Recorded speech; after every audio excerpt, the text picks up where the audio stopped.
금년 한 해가 시작됐습니다. 스타트 라인에 서 있습니다. 새해를 시작하면서 반칠환 씨가 쓴 책, 시 가운데 하나를 이제 소개하면서 시작하려고 합니다. 2012년 나온 시집 웃음의 힘이라고 하는 이 시집 가운데 한 편입니다. 새해 첫 기적 한번 보여주죠.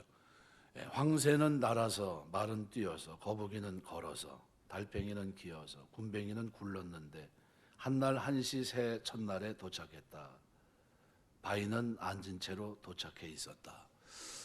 참 굉장히 좀 재미있는 시입니다. 서로 다른 방식으로 한 하늘을 가지고 있지만 다른 방식으로 살아온 그리고 그들의 벅찬 새 출발을 이렇게 보여주고 있습니다. 다양한 보폭입니다. 움직임도 다 다릅니다.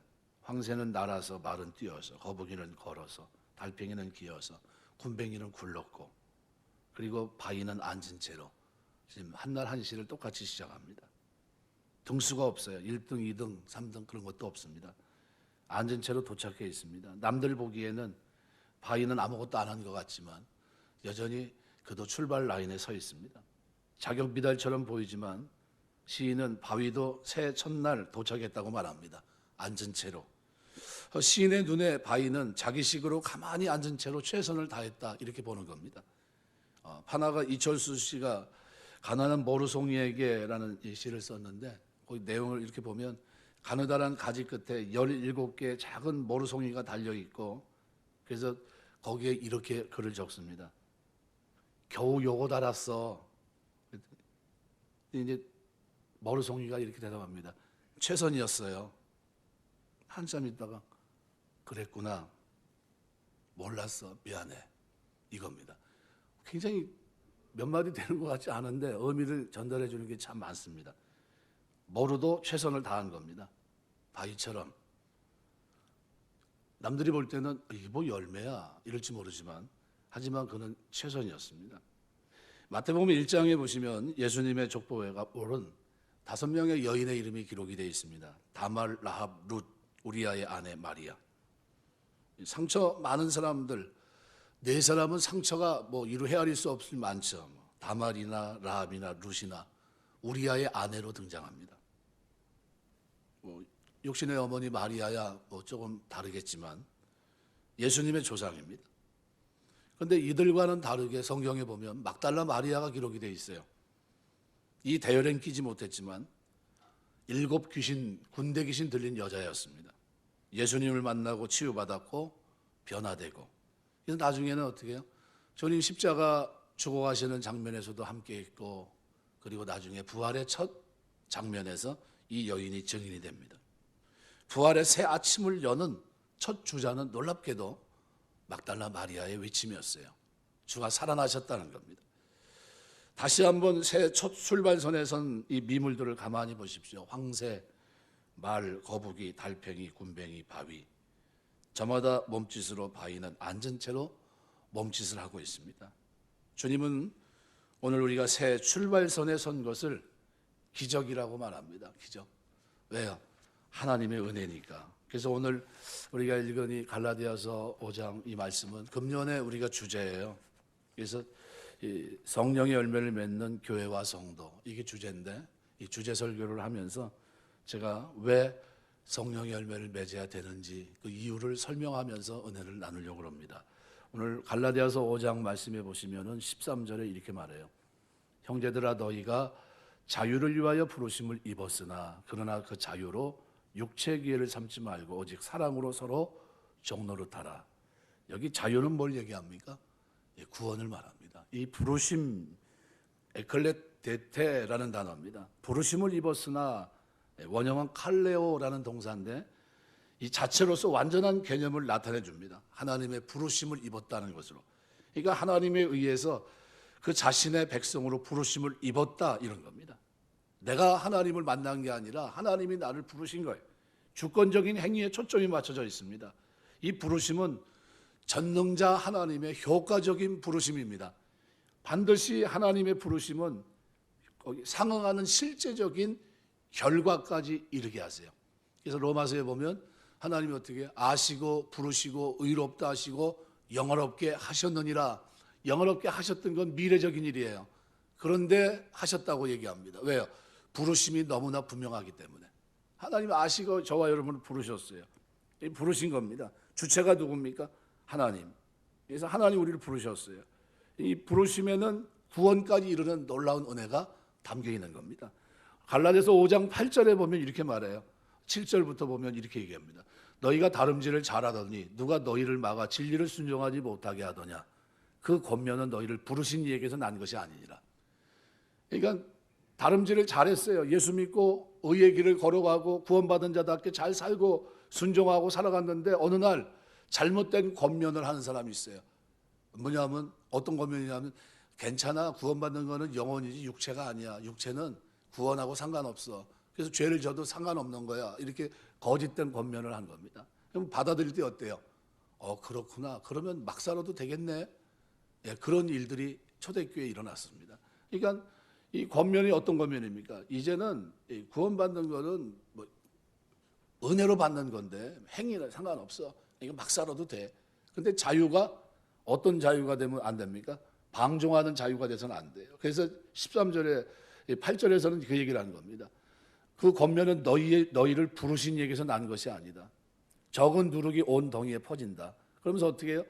그 부르심은 하나님의 부름에 합당한 모습이 아니다. 그들이 말하는 권면은 이거 그러지 말고 하나님의 부르심은 구원, 자유지만 그 구원에 이르는 이 하나님의 부르심은 어디까지요? 구원에까지 이르는 놀라운 부르심이라는 겁니다. 그래서 그것을 좀 더 구체화시키면서 얘기하기 위해서 16절에서부터 26절까지 바로 그거를 설명하고 있는 겁니다. 그래서 내가 이르노니 레고데 돼 있어요. 데라는 말은 16절에서 26절까지 단락이 13절과 연관이 되어 있는 겁니다. 자유로 육체의 기회를 삼지 말고 오직 사랑으로 서로 종로로 타라. 종로로 타는 가운데 맺히는 열매가 뭡니까? 성령의 9가지 열매예요. 사랑으로 종로로 타는 가운데 맺히는 열매가 9가지 열매라는 겁니다. 그러니까 한마디로 육체의 소욕을 쫓지 말고 성령을 쫓아 살라는 겁니다. 성령의 열매를 맺으라는 겁니다. 그래서 16절에 성령을 따라 행하라 그랬어요. 성령을 따라 행하라. 킹 제임스 버전은 walk in the spirit, 성령 안에서 걸어가라, 걸어 다녀라는 거예요. 그러니까 이 성령 안에서 행해야 될 것을 18절에서는 이렇게 얘기합니다. 너희가 만일 성령의 인도하시는 바가 되면 이렇게 얘기합니다. 율법 아래 있지 않다. 율법의 범위에 있지 않고 어떻게 사랑으로 종로로 탈 수 있다는 거예요. 사랑으로. 그리고 25절에 가서는 만일 우리가 성령으로 살면 성령으로 행할지니 이렇게 얘기합니다. 결국 동일한 의미의 표현을 반복적으로 사용하면서 이 본 단락 5장에서 지금 얘기하는 게 뭡니까? 성령을 쫓아 행하는 것이 뭐냐? 그리고 육체의 소욕, 그 성령을 거스리는 잘못된 권면이 뭐냐? 이거를 얘기하는 겁니다. 그게 뭡니까? 잘못된 권면은 육체의 소욕대로 정욕대로 사는 걸 얘기하고 성령을 쫓아 행하는 건 뭡니까? 성령의 열매를 맺는 걸 얘기합니다. 그래서 여기 17절에 보면 소욕이라는 것이 있어요. 육체의 소욕은 성령을 거스리고 성령은 육체를 거스리나니. 여기 소욕이란 에피듀메이라는 말은 욕심을 내다, 탐하다, 원하다라는 뜻입니다. 현재 능동태로 되어 있어요. 헬라어에서 현재 시제는 계속과 반복을 가리킵니다. 그러니까 내 안에 육체의 소욕이 계속해서 내 안에서 어떻게 해요? 나로 하여금 성령의 열매를 못 맺도록 세상 속에 살도록 나를 어떻게 얽어맨다는 겁니다. 계속 나를 힘들게 하고 그 열매가 맺혀지지 못하도록 하나님의 부르심 가운데 종으로서 자유자의 아름다운 삶을 살아가는 것을 못하도록 나를 어떻게 끌고 내린다는 거예요. 계속 반복해서 우리 안에 존재하고 사라지지 않고 계속해서 거스리고 있는 거예요. 그래서 오늘 22절은 이렇게 말합니다. 오직 그러나 대라는 거예요. 킹 제임스 버전은 but 이렇게 돼 있어요. 그러나 성령의 열매는 이렇게 얘기합니다. 육체의 열매는 뭡니까? 잘못된, 그러니까 우리가 가만 놔두면 예수 믿기 전에 자연인이라고 그러잖아요. 자연인. 거듭나기 전. 그 사람들은 가만 놔두면 어떻게 해요? 육체 일들 속에 살아갑니다. 가만 놔두면 우상 섬기고, 가만 놔두면 어떻게 해요? 동성연애하고, 가만 놔두면 어떻게 해요? 자기의 죄를 누르고 있을 뿐입니다. 윤리, 도덕, 이런 법, 이런 것들 뭡니까? 죄를 잠깐 누르고 있는 거예요. 기회가 되면 죄를 집니까? 안 집니까? 예. 그래서 권력을 차지하면 죄를 짓고 막 이런 모양으로 나타나는 거예요. 왜요? 누르고 있을 뿐입니다. 그래서 자기가 높은 정점에 딱 서면 본색이 드러나요. 자기의 본래 모습. 이게 뭡니까? 죄인된 모습이 나타나요. 죄인된 모습이. 이게 달라질 게 하나도 다 똑같아요. 그게 육체의 일입니다. 육체의 일. 똑같다는 겁니다. 그런데 하나님 부르심 가운데 구원을 얻는 이 사람들, 사랑으로 종노릇하는 이 사람들은 다르다는 거예요. 그들은 성령을 쫓아 걷기 시작하고 성령을 쫓아 열매를 맺는다는 거예요. 우리가 한 해를 끝나면서 의인의 길, 그죠? 죄인의 길, 이 두 가지를 놓고서 생각했어요. 저녁 시간이 어둑어둑해지면서 지륵 같은 어둠으로 가는 그것도 어둑어둑하고, 지륵 같은 어둠이 끝나고 새벽으로 가는 그 시간도 어둑어둑해요. 그런데 눈으로 보면 잘 구분이 안 돼요. 근데 방향입니다. 이쪽 방향은 뭐예요? 아버지가 인도하는 그 길이에요. 말씀이 가르쳐줬고 그 인도해주는 그 길, 성령이 인도하는 그 길이 정점에 이르는 길이에요. 원만한 광명에 이르는 길이고, 이쪽 길은 어떤 길이에요? 하나님이 없고 깨달음도 없는 길이에요.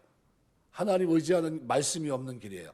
그래서 점점 가다가 어떻게 해요? 지륵 같은 어둠에 그리고 쓰러지게 되는데도 내가 왜 죽는지, 내가 왜 망하는지, 내가 왜 실패하는지도 몰라요. 그리고 죽어와요. 이 두 차이를 의인의 길, 그 다음에 죄인의 길로 나눈 겁니다. 성경은 중간이 있냐고 얘기하면 중간 없다고 얘기합니다. 좁은 길이 됐든 넓은 길이 됐든 육체의 길이 됐든 성령의 열매가 됐든 완전히 나눠져 있어요. 왜 그럴까요? 하나님의 부르심이 너무나 완벽하기 때문에 그래요. 그래서 이 부르심에 응답한 사람들은 어떻게 살아갑니까? 성화의 삶을 살아갑니다. 성화의 삶. 하나님의 섭리를 인정하고 그때서부터 어떻게 해요? 나를 복종시키게 하는 성화가 있어요. 두렵고 떨림으로 구원을 이루는 성화의 삶이 있어요. 대충 살지 않아요. 이 사람들의 삶에는 하나님의 은혜에 대한 감사가 있어요. 그래서 바로 22절, 바로 열매, 성령의 사역과 인간의 책임을 동시에 내포되고 있는 카르포스라는 단어를 썼어요. 성령의 열매, 하나님의 은혜에 대한 인간 편에서의 응답이 열매로 나타나는 것을 말씀하고 있는 겁니다. 그러니까 하나님의 은혜가 나에게 임했어요. 그리고 우리가 은혜를 입었으면, 그죠? 거기에 반응하는 삶이 있어야 돼요. 삶이 하나도 없는데 은혜라고 얘기하면 안 돼요. 변한 게 하나도 없어요.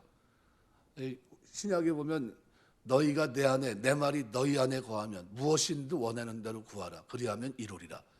너희가 내 안에, 내 말이 너희 안에 거한다는 게 뭡니까? 산다는 거예요. 그 속에서. 그 말씀이 내 마음속에 있고 그것이 내 삶의 근거가 되고 그렇게 살아간다는 겁니다. 그 안에 거하는 거예요. 그러면 원하는 대로 구하라는 거예요. 원하는 대로. 그래서 이 그리스도에 의한 자유함을 얻은 모든 성도들의 삶의 현장에서 마땅히 드러나고 추구해야 될 덕목이 바로 성령의 열매라는 거예요. 어떤 일을 가다 보면요, 가르친 대로, 그죠? 그다음에 어떻게 해요? 인도하는 대로 가다 보면 원만한 정점에, 원만한 광명에 이르게 되는 거예요. 그 빛은 어둠이 없고 그늘진 것이 없고 하나님의 축복과 은총이, 그리고 하나님의 영화에 이르게 되는 놀라운 길이다. 바로 그 얘기를 하고 있는 겁니다. 그래서 오늘 19절서부터 보면 이렇게 얘기합니다. 육체의 일은 분명하니, 복수입니다. 성령의 열매는 단수고, 성령의 일들이라고 얘기하지 않습니다.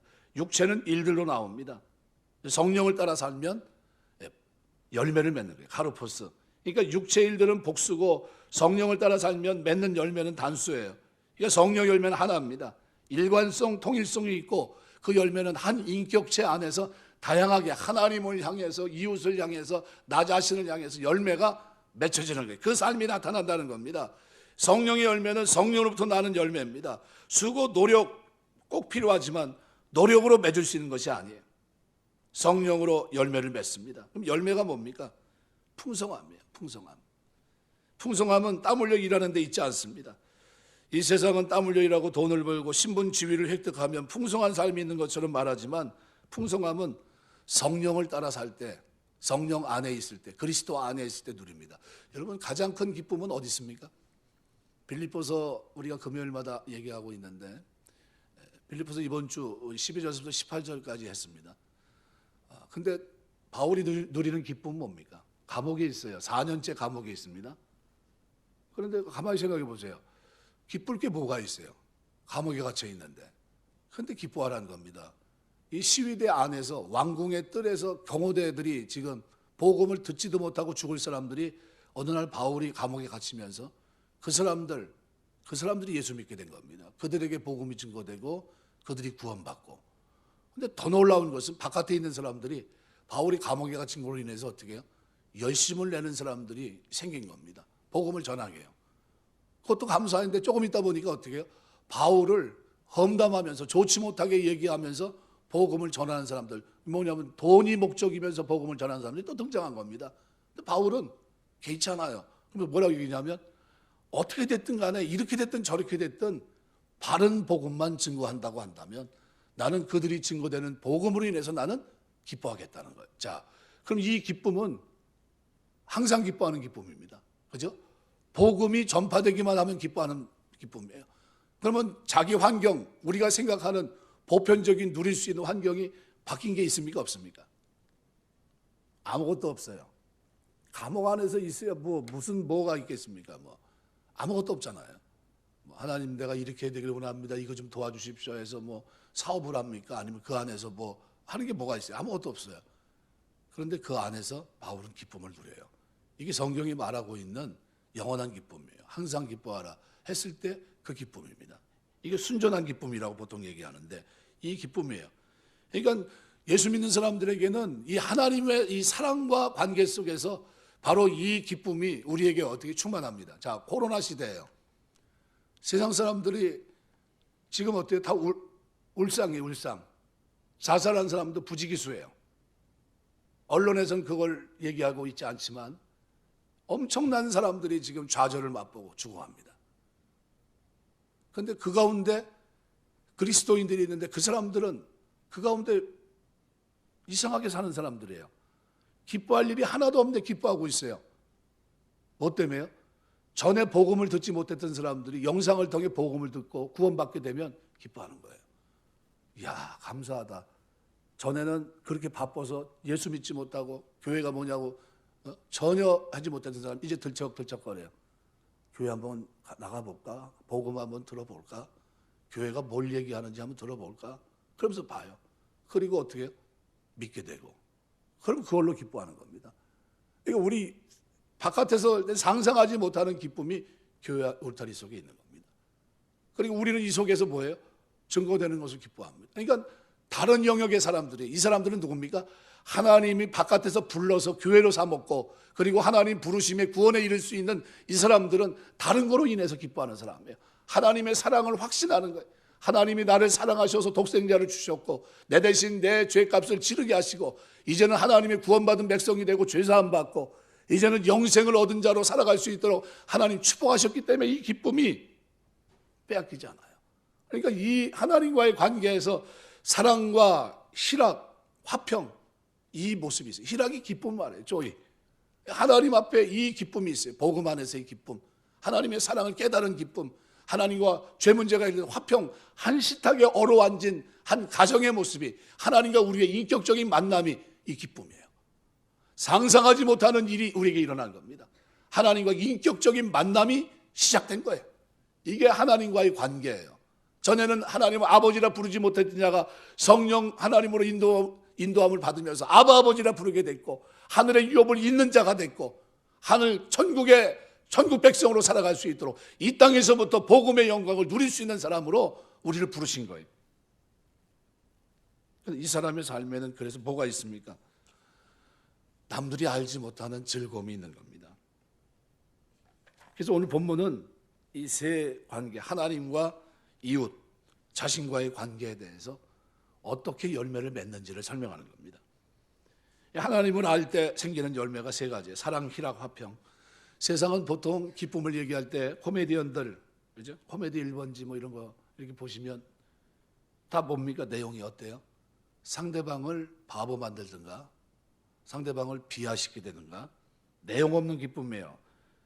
죄된 기쁨입니다. 상대방의 상처를 주면서 사람들을 웃게 만드는 기쁨이에요. 이거는 본질적인 게 아닙니다. 순전한 기쁨은 뭡니까? 하나님과의 관계에서 죄 문제가 해결된 기쁨이에요. 세상이 말하는 기쁨은 남들을 불행하게 만들고 자기만 좋게 만드는 쾌락, 죄악입니다. 이 모습이 육체 일들 속에 그대로 담겨 있어요. 남들은 어떻게 됐든지 말든지 어떻게 해요? 자기 멋대로 살아갑니다. 그래서 육체 일들 보세요. 음행, 더러운 것, 호색, 우상숭배, 주술, 원수 맺는 것, 분쟁, 시기, 분냄, 당짓는 것, 분열함, 이단, 투기, 술취함, 방탕함, 그와 같은 것들 타협합니까? 안 합니까? 어두운 길로 점점 들어가요. 지륵 같은 어둠으로 갑니다. 방법이 있어요, 없어요? 깨닫지 못합니다. 그러다 그냥 죽고 말아요. 영원한 심판에 이르고 맙니다. 이게 세상이에요. 그러니까 여기 말하고 있는 희락은 하나님의 사랑을 알 때 사람은 참된 기쁨을 누리는 겁니다. 순전한 기쁨을. 죄가 있어 남을 아프게 하는 기쁨이 아닙니다. 내가 기쁠 때 다른 사람도 기쁘게 만드는 순전한 기쁨, 이게 여기서 말하는 기쁨이에요. 잠깐 동안 기쁜 것이 아닙니다. 질고와 고난 속에서도 빼앗기지 않는 기쁨을 누립니다. 성령을 따라 사는 성도의 삶에만 있는 기쁨이에요. 이게 성령의 열매예요. 사랑, 희락, 화평, 이 예수 믿으면 이 즐거움, 이 기쁨이, 그죠? 이것이 우리에게 있어야 됩니다. 이것이 저와 여러분의 삶 속에 금년에 충만하게 임하게 되시길 주의 이름으로 축원합니다. 그래서 바울처럼 기뻐할 수 있어야 돼요. 바울처럼. 하박국 선지자처럼 무영간에 소가 없고 먹을 게 아무것도 없어도 여호와를 인하여 나는 기뻐합니다. 왜? 구원받은 게 감사해서. 여러분, 로마 시대 카타콤에 살던 사람들은 태어나서 죽을 때까지 카타콤에 있었습니다. 빛도 한번 보지 못했어요. 지하 도시에서 살아갔어요. 오래 살았겠습니까? 오래 못 살았을 겁니다. 그런데 그들은 뭐 때문에, 감사할 조건이 뭐가 있어요? 세상에서 성공했습니까? 사업을 했습니까? 아니면 배우기를 했습니까? 좋은 친구들이 세상에 있습니까? 아무것도 없잖아요. 좋은 거, 풍경을 좀 봤어요? 뭘 봤어요? 세상이 어떤지도 보지 못했잖아요. 그냥 그 울타리 바운더리 안에서 있다가 그냥 죽고 말았어요. 세상적으로 볼 때는 어떻게 해요? 불행합니다. 그런데 그들은 기뻐했어요. 왜요? 복음 안에서 순전한 기쁨이 그들의 영혼을 삼켰기 때문이에요. 북한의 포로수 용소에 예수 믿는 사람들이 20만 명이 있어요. 죽어갑니다. 먹지 못해요. 우리 같이 때 되면 밥 주고 하는 이런 데가 아니에요. 옆에서 우리가 교도소 면회 가서 이렇게 가지고 사식 좀 하려고 돈을 넣어주고 오는 이런 세상이 아닙니다. 그 세상은. 아니, 먹는 게 없는 거예요. 그냥 감옥에 그냥 넣어놓는 겁니다. 그냥. 지가 알아서 풀을 뜯어 먹든지 하든지 그냥 그렇게 굶기는 거예요. 그런 곳에서 예수 믿으라면 여러분 믿겠습니까? 그런데 북한에서 신앙의 그 믿음을 가지고 그 하나님의 사랑을 확신하면서 그렇게 살아요. 그리고 죽어갑니다. 그럼 여러분 그게 성공이라고 얘기할 수 있겠습니까? 그런데 하나님은 저가 나를 안다는 거예요. 내가 저를 알고 내 안에 있다는 겁니다. 내가 저를 불렀다는 겁니다. 왜? 그 속에 뭐가 있어요? 사랑과 희락과 평안이 그 속에 있어요. 우리가 상상하지 못하는 평안함이, 기쁨이, 그 사랑이 그 속에 넘쳐요. 하나님의 사랑에 감격해요. 왜요? 하나님의 사랑의 그 높이와 깊이와 넓이와 길이를 알아요. 창세전 그리스도 안에서 나를 사랑하신 사랑, 나를 아시고 하시는 사랑, 이 사랑을 깨닫고 나니까 카타콤에서도 끝까지 하나님 사랑했고, 지금 북녘 땅 그 어려운 정치범 수용 속에 갇혀서 말 그대로 예수 믿는다는 이유 때문에 잔혹하게 형벌을 받고 있는 그런 중에도 기뻐합니다. 원망이 전혀 없고, 바로 이 순전한 기쁨을 얘기하는 거예요. 순전한, C.S. 루이스가 얘기한 대로 순전한 기쁨이에요. 바꿀 수도 없는. 이 기쁨이 바탕이 돼서 뭘 사랑합니까? 이웃을 사랑하는 거예요. 하나님이 나를 사랑하셨기 때문에, 아가페 사랑으로 나를 사랑하고 그 사랑을 받고 나니까 내가 이웃을 보면서 오래 참습니다. 왜요? 내 죄를 용서하신 하나님. 로마서에 기록한 대로 경건치 아니할 때, 원수 되었을 때, 죄인 되었을 때 나를 위해 십자가 지신 주님, 이 사랑을 생각해 보니까 감사한 거예요. 그러니까 이웃을 보면서 어떻게 해요? 구원받을 대상으로 봅니다. 저나 지난날 자연인, 예수 믿기 전에 나도 저랬는데, 그런데 그 모습을 보면서 저 사람도 변화될 수 있는데 하면서 가능성을 가지고 봐요. 이게 오래 참음입니다. 인내, 휘퍼모네합니다. 그 속에서 견디고 자비 양선의 모습으로 나옵니다. 전에는 내가 나의 성품 속에 내가 수고하고 노력한 것 가지고 남들을 위해서 뭘 사준다는 건 생각하지도 못했는데, 그런데 전혀 생면부지의 사람이 누워있고 강도 만난 사람을 만났는데, 제사장도 레위인도 지나가는데 사마리아 사람은 어떻게 해요? 그 속에 하나님의 사랑이 있으니까 그 사람을 돌아봅니다. 상처를 싸매고 포도주를 붓고 기름을 붓고 주막에 맡기고 장사고 돌아오다 혹시 부비가 들어가면 내가 더 도와주겠습니다. 그런 사람으로 바뀌어요. 전에 그랬던 사람이 아닌데. 뭐 때문에요? 하나님의 사랑을 알고 그 다음에 깨진 거예요. 이웃 사랑하는 모습으로. 그 모습이 아가도신의, 바로 오늘 본문의 양선의 모습이에요. 6번째 모습. 그러니까 오래 참고 자비 양선의 모습으로 자연스럽게, 그러니까 이웃에 대해서 어떤 태도를 보입니까? 호의적인 태도예요. 호의적인 태도. 전에는 배타적인 태도입니다. 저 사람과 나하고 무슨 상관이 있는데, 내가 왜 저 사람과 관계를 세워야 되는데, 내가 왜 손해를 봐야 되는데, 이렇게 얘기했습니다. 그런데 이제는 손해를 봐도 저 사람이 이해하지 못해도 사랑하는 사람으로 바뀐 거예요. 뭐 때문에 바뀌었습니까? 하나님의 사랑 때문에. 이게 양선입니다. 양선. 사랑하는 이웃과의 한계, 약점, 아픔, 실태를 바라보면서 따뜻한 눈으로 그들을 받을 수 있는, 그들이 모인 공동체가 에클레시아예요. 에클레시아. 교회입니다. 바깥에서 부름받은 사람들. 우리가 그런 사람들이에요. 하나님 부르신 거예요. 그래서 하나님 우리를 불러서 어디까지, 구원에까지 이르게 하시는 게, 하나님의 부르심에는, 하나님의 은사와 부르심에는 뭐예요? 후회하심이 없느니라. 그럼 하나님이 저와 여러분을 부르셨어요. 바깥에서 불러서 교회를 삼아주셨어요. 거룩한 성전을 삼아주셨어요.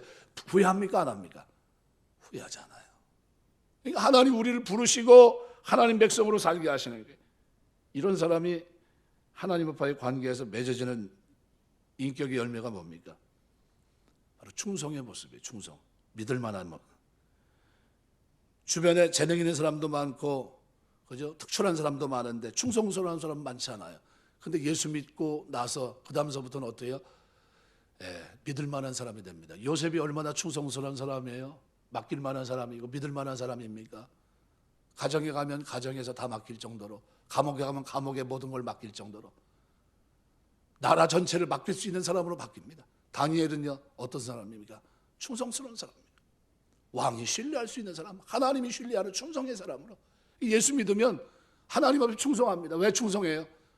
하나님의 사랑을 확인하고 나니까 목숨을 거는 거예요. 목숨을. 나를 위해 생명을 주신 그 하나님의 사랑을 깨닫고 나니까 하나님 앞에 충성하는 게. 그러니까 하나님 말씀을 따라 걷다 보니까 어떤 모습이 됩니까? 매사에 충성하는 사람이 돼요. 말씀 앞에 순종하고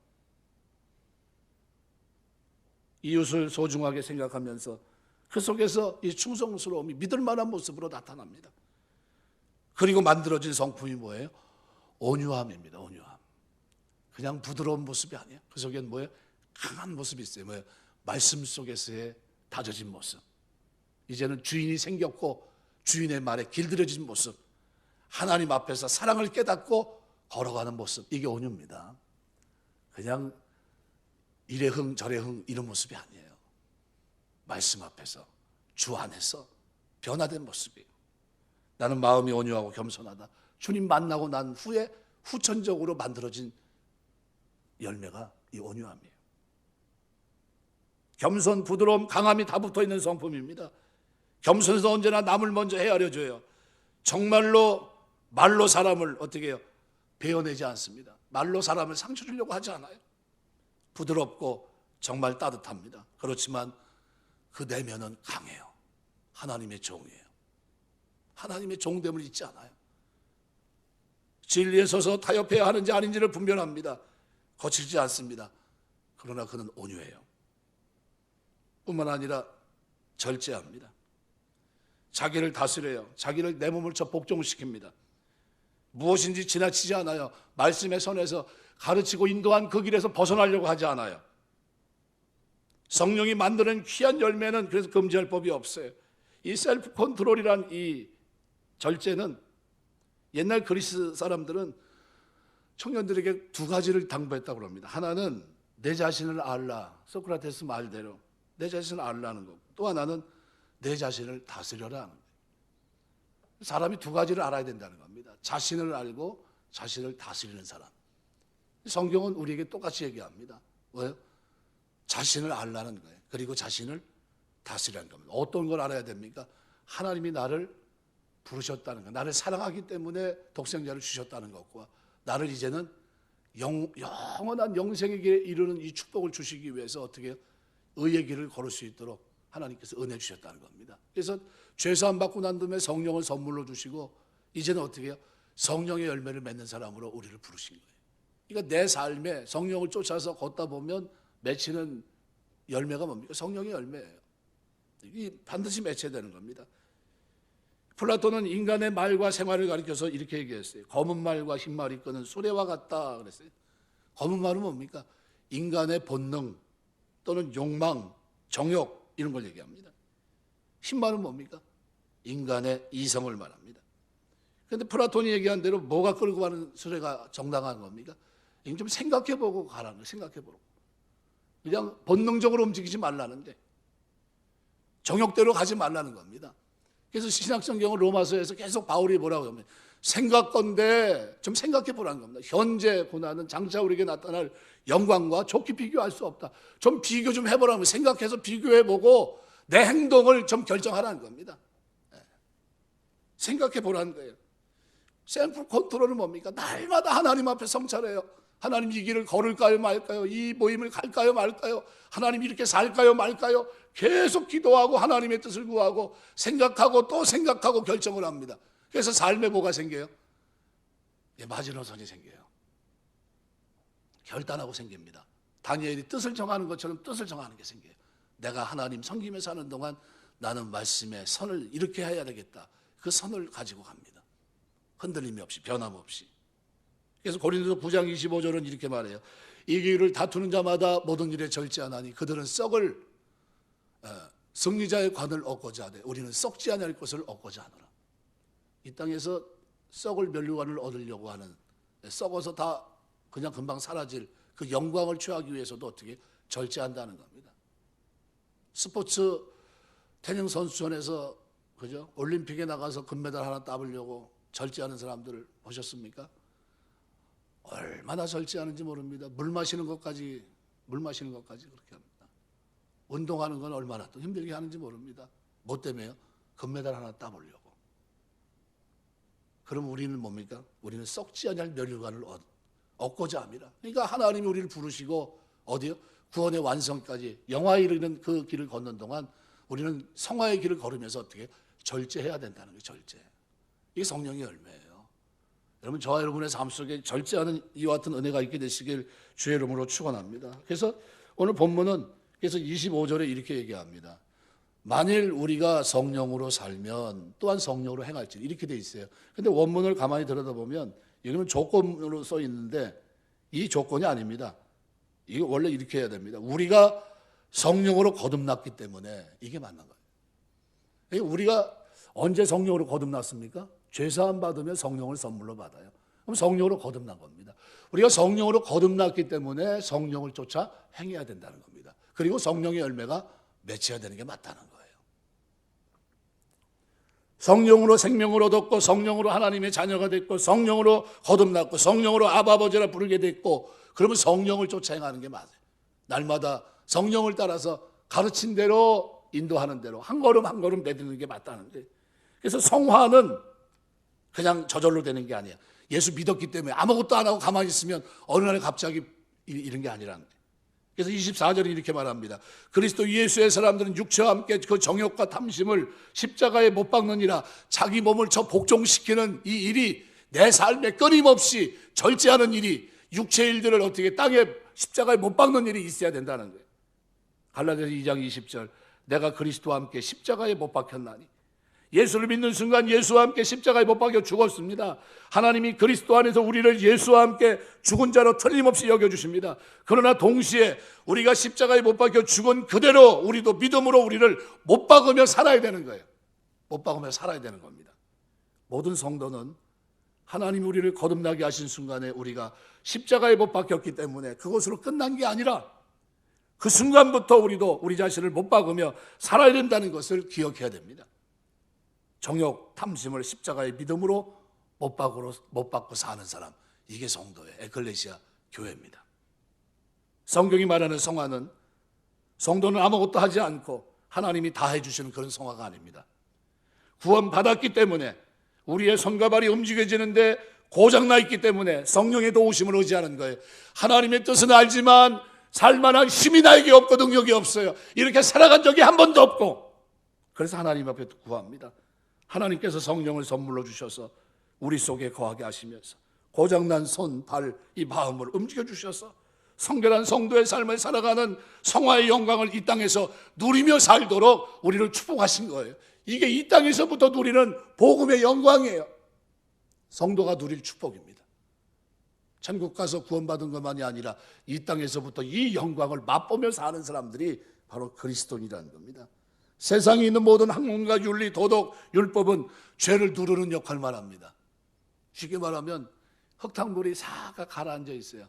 그런데 어떤 기회가 돼가지고 쉬자면 어떻게 돼요? 흙탕물이 다 일어납니다. 잠깐 누르고 있을 뿐이에요. 가만히 가라앉았을 뿐입니다. 죄를 해결하거나 해속시켜주거나 이기게 한 것이 아닙니다. 죄를 억누를 뿐입니다. 세상의 모든 학문, 윤리, 도덕, 율법이 그와 같아요. 그러나 하나님의 성령과 생명의 법은 그게 아니에요. 우리를 새롭게 하시고 새 생명 주시는 성령이 우리의 고장난 마음, 고장난 몸, 고장난 욕심에 너무 익숙해진 이 반응, 몸을 고치고 마음을 새롭게 함으로 빚어서 하나님이 원하는, 하나님을 섬기고 이웃을 섬기는 의의 병기로 거룩한 덕으로 우리를 만들어주시는 전인격이 바뀌는 성화입니다. 이것이 오늘 본문에서 얘기하고 있는 성령의 열매예요. 우리 몸의 한 부분, 우리 삶의 한 영역도 하나님이 통치 바깥에 남겨두기를 원하지 않습니다. 우리의 전인격을 하나님이 통치하시고 다스리는 가운데 절대로 강제하지 않지만 끝까지 우리를 설득해서 격려해서 우리가 스스로 소원하고 결단하고 결심하고 선택해서 죄를 미워하고 하나님의 뜻을 붙잡고 순종할 수 있는 사람으로 살게 하면서 맺혀지는 열매가 성령의 열매예요. 금년에 우리가 맺어야 됩니다. 말씀 맺겠습니다. 제가 처음 시로 시작했어요. 새해 첫 기적이란 반칠한 시의 시. 황새는 날아서 말은 뛰어서 거북이는 걸어서 달팽이는 기어서 굼벵이는 굴렀는데 한날 한시 새해 첫날에 도착했다. 바위는 앉은 채로 도착해 있었다. 여러분, 우리에게도 똑같이 또 새로운 한 해가 주어졌습니다. 서로 다른 방식으로 살아온 새 벅찬 출발을 함께 맞이하게 됐습니다. 육체일 속에 있는 사람들은 그대로 살 거고 우리는 또 다른 한 해를 살아내야 됩니다. 다양한 보폭으로 움직여서 새 출발점에 왔습니다. 한날 한시 도착한 것으로 봐 도착에는 등수가 없어요. 바위는 앉은 채로 도착해 있었고 다들 날고 뛰고 걷고 기고 그리고 굴러왔는데 바위는 남들 보기에 가만히 앉은 채로 새해를 맞습니다. 자격 미달처럼 보이지만 그런데 시인은 바위도 새해 첫날 도착했다고 말합니다. 앉은 채로. 하나가 이철수 씨는 가난한 모래송이에게 그렇게 말해요. 겨우 요거 달았어. 그런데 모래송이는 얘기합니다. 최선이었어요. 그랬구나. 몰랐어. 미안해. 17개의 작은 모래송이가 달려있는 그 모습에 그것이 최선이었다고 말합니다. 여러분, 우리는 언젠가 주님 앞에 서야 될 사람들입니다. 영광의 자리에. 왜요? 하나님의 부르심의 구원이 확실하기 때문에. 그럼 그때 주님 우리에게 물어볼 거예요.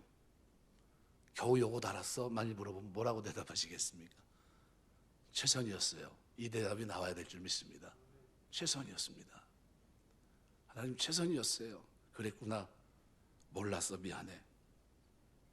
새 출발에 오늘 우리가 똑같은 라인에 서 있습니다. 하나님 우리에게 요구하는 게 뭡니까? 성령을 쫓아 행하라는 겁니다. 성령 충만하라는 겁니다. 그리고 맺어야 될 열매를 맺으라는 겁니다. 우리는 한 해를 살면서 지난 삶을 돌아볼 때 우리 눈앞에 보이는 게 뭡니까? 육체의 일들이에요. 크게 눈에 들어지게 나라의 법에 저촉되는 죄는 눈에 띄게 보이지 않았다 할지라도 여전히 우리의 한계 속에서의 인간관계 속에서의 우리의 모습은 맺지 말아야 될 열매를 많이 맺진 않았나. 그렇다고 한다면 내가 성령 안에서 맺어야 될 열매가 금년 한 해는 맺혀져야 되겠다는 겁니다. 그게 오래 참음, 자비, 양선의 모습이에요. 어떤 사람이 향기난 모습입니까? 바로 이 사람이에요. 만나고 싶고 차 한잔 마시고 싶고 대화하고 싶고 같이 있고 싶은 사람. 이 사람이 친구고 이 사람이 성령 충만한 사람이에요. 그래서 사도행전 6장에 기록되어 있는 돈꾀를 맡은 그 사람들은 다 어떤 사람들입니까? 외인들에게 칭찬받는 사람들이었어요. 인정받는 사람, 믿을 만한 사람, 충성스러운 사람, 그리고 칭찬받는 사람이었다는 사실을 여러분 기억하시고 우리가 주님 섬기며 사는 동안에 성령 안에서 이 열매가 여러분의 삶 속에 주렁주렁 맺혀서 최선이었어요 라는 고백을 드릴 수 있는 저와 여러분의 한 해가 되시길 주의 이름으로 축원합니다. 기도하겠습니다.